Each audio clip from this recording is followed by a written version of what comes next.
வேலை வாங்குற சொல்றதும் கிடையாது. அப்படின்னா அந்த தொழிலாளி யாரு என்று கேள்வி கேட்கிறோம்.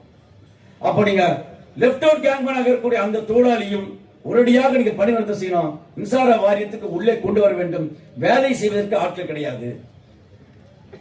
அதோட கேங்மேன் பணியாளர்கள் அவரை கள உதவியாளர்கள் மாற்றணும் அப்படின்னு சொல்றோம். மிகப்பெரிய முட்டுக்கொட்டையை தொழிலாளர் ஐக்கிய சங்கம் போட்டு கடிதமாக கொடுத்திருக்கிறது. சிலர் மூளையை சலவை செய்திருக்கிறது. நாம் இப்பொழுதும் வற்புறுத்தி சொல்லியிருக்கிறோம்.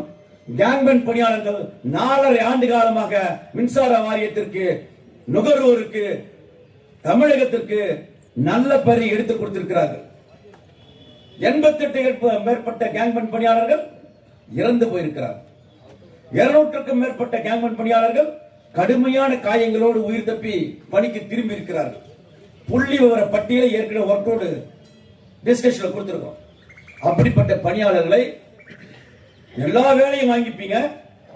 ஏடி office, D office, S office, SSC, FOC, section office எல்லா இடத்திலும் வேலையை வாங்கி கொண்டு அவர்களுக்கு கள உதவியாளர் தகுதி இல்லை, என்டிசி என்ஏசி இல்லை என்று நீங்க சொல்வீங்கன்னு சொன்னா, இல்லீகலாக வேலை வாங்கிட்டு அது இல்லீகல் வேலை லீகலைஸ் பண்ணுங்கன்னு சொல்ற, நீங்க லீகலைஸ் பண்ண மாட்டீங்கன்னு சொன்னா ஒரு காலம் ஏற்க முடியாது.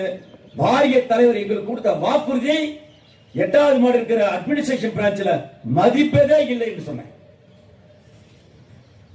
மதிக்காத நிர்வாகத்தை நாங்கள் வேடிக்கை பார்க்க மாட்டோம் என்று சொல்லியிருக்கோம். மின்சார வாரியத்துக்கு வேலை செய்ய வந்த ஒப்பந்த ஊழியரோ, கேங்மேன் ஊழியரோ, பகுதி நேர பணியாளரோ என்ன கொத்தடிமைகளா? அதிகாரிகள் அதிகாரத்தை பயன்படுத்திக் கொண்டு அவர்கள் உழைப்பை சுரண்டுவார்களா?